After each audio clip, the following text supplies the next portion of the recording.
இதுக்கு பின்னாடி ஆண்டாள் அழகர் அந்த கல்லூரியை விற்றது தொடர்பான சம்பவங்கள் அப்படியே தகவலா வருதே சார்.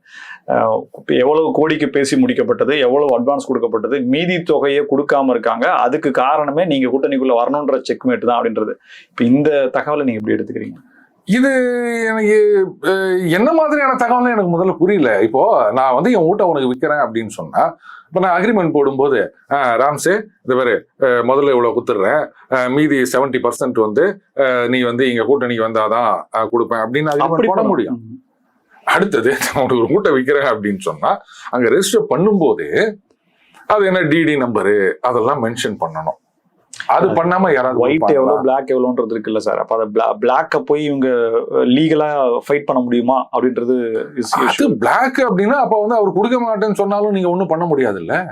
அதுதான் இப்ப நான் ஹைப்போதட்டிக்கலா சொல்றேன், பிராக்டிகலா யோசிச்சு பாருங்களேன். நான் உங்களுக்கு வந்து 50 லட்சம் ரூபாய் ஒரு வீட்டை வைக்கிறேன், ஆனா அது விலை 1.5 கோடின்னு வச்சுப்பாங்க. பத்திரம் எழுதும்போது 50ன்னு எழுதிட்டு மீதி 1 நீ எனக்கு பிளாக்ல குத்துரு அப்படின்னு சொல்றேன்.